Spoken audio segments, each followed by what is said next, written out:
இன்புற்று வாழணும்.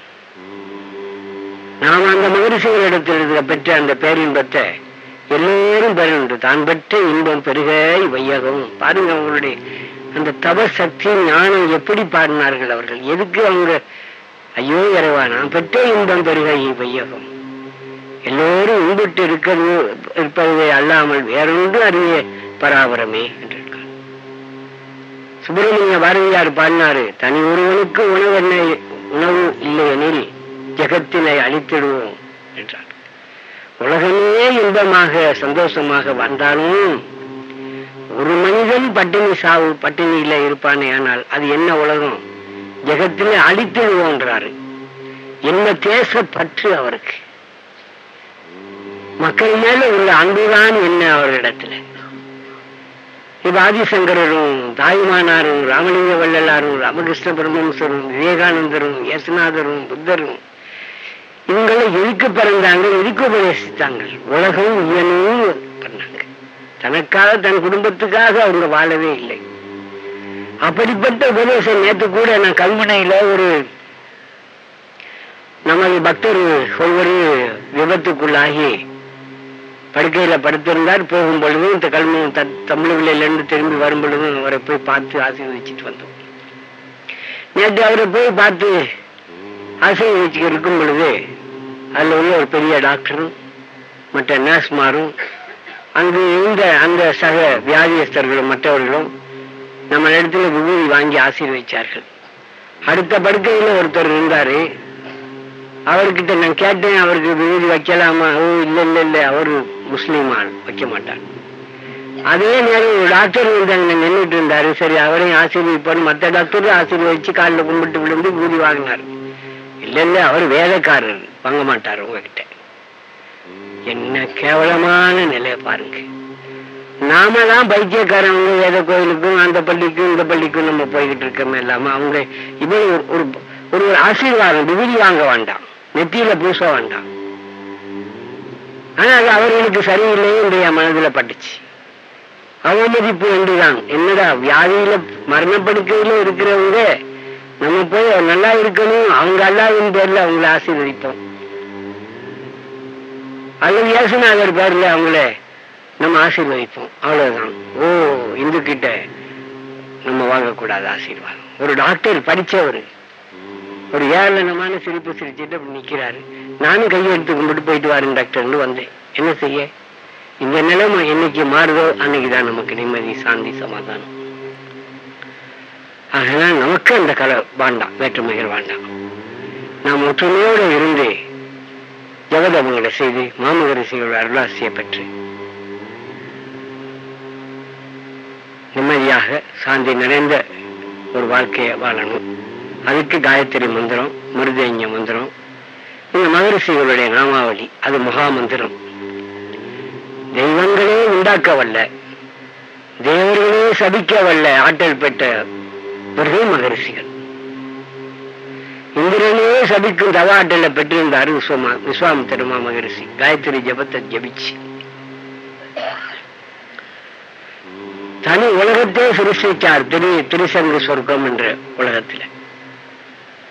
இவரை அவமதித்த இந்திரனே இங்கிருந்து கேட்டார், அடே இந்திரான்னு கேட்கக்கூடிய ஆற்றல் பெற்ற அளவு விஸ்வாமித்திரர் வாழ்ந்தார் என்றால் அவருடைய சவசக்தி என்ன? சகல தெய்வங்களையும் சபிச்சு சாம்பலாக்கக்கூடிய ஆற்றல் பெற்றவர்கள் மாமகரிஷிகள். அவர்கள் தான் இந்த உலகத்தை ஏழாக பிரித்து ஆண்டு வருகிறார்கள். இந்த பேருண்மையைதான் மக்களுக்கு நமது ஆசிரியர்கள் எடுத்து உரைச்சி அவருடைய அருளாசியை பெற்று வழங்குறதுக்கு முயற்சி செய்து வருகிறது. இதை மனதில் கொள்ளணும் எல்லாரும். அதனால எல்லா பக்தர்களும் இந்த கும்பாபிஷேகத்தை நடத்துவதனால அது உலக ஆன்மீக அதிசயத்துல ஒன்றாக அமைந்து விட்டது, அமைய போகிறது அல்ல. உலக ஆன்மீகவாதிகளும் ஆன்ம ஞானிகளும் விஞ்ஞானிகளும் போற்றி துதிக்கக்கூடிய அளவு இந்த சப்தரிசி மண்டலம் பிரகாசிக்க போகிறது. உலகத்துல உலகமான் துன்பக்கடலை தாண்டி பேரானந்தம் என்னும் அக்கறைக்கு அழைத்து செல்ற ஒரு படகு போல நமது இந்த சப்தரிசி மண்டல ஆலயம் அமைந்து விட்டது என்று தான் சொல்லுகிறான், அமைய போறதுன்னு சொல்றதை விட. அப்படிப்பட்ட ஒரு ஆலயத்துல பக்தர்களாக இருக்கிற நீங்க எல்லாம் மகாபாக்கியசாலிகள், சந்தேகமே கிடையாது. இந்த மனிதர்கள் நம்மளால இந்த சப்த ரிஷிகளால என்ன ஆக்க முடியும்? உலகத்தை அழிக்கவும் முடியும், ஆக்கவும் முடியும்.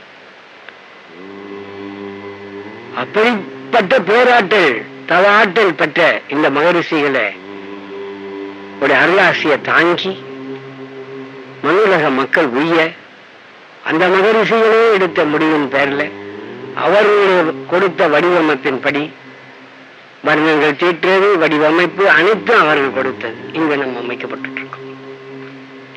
அதனால இதை நீங்க பெரும்பேரா இல்லை, இது ஒரு சாதாரணமாக நீங்க நினைக்க கூடாது.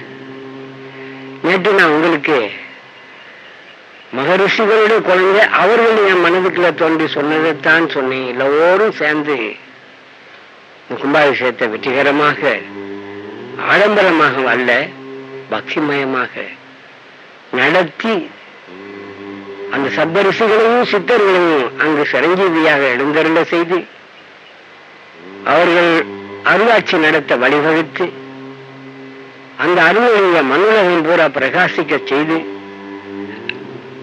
மண்ணுலக மக்கள் மாண்புற வழிகாட்ட இந்த கும்பாபிஷேகத்தை நடத்த நாம எல்லாம் கருவிகளா இருப்போம். நமக்கு கோடீஸ்வரர்கள், லட்சாதிபதிகள், பிரபுக்கள், தனவந்தர்கள், குபேரர்கள், அரசியல்வாதிகள், கருப்பு மார்க்கெட் வியாபாரிகள், குடி வியாபாரிகள் இவர்கள் வேண்டாம்.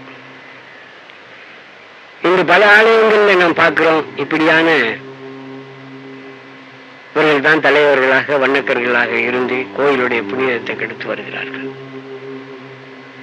நமது ஆலயத்துல நாம் ஒவ்வொருவரும் ஒரு செங்கலை தூக்கி வச்சாலும் அது பெருசாக கருதப்படும்.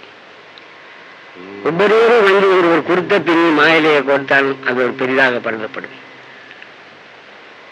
இந்த கும்பாபிஷேக விழா சிறப்பாக நடைபெறதுக்கு அவரவர்களுடைய சக்திக்கு ஏற்றபடிக்கு உங்களுடைய பூர்ண ஒத்துழைப்ப, ஒத்தாசைய, உங்களுடைய பிரார்த்தனைய நீங்க செய்து அந்த அந்த ஒரு மகாபாக்கியத்தின் பெரும் பெற்ற அதுல ஒரு பங்கு நீங்களும் ஒரு பாக்கியத்தை பெறணுங்கிற உயர்ந்த எண்ணத்துல இந்த சந்தர்ப்பத்தை உங்களுக்கு நான் கொடுக்கிறேன். இது ஒரு ஆசீர்வாதம்.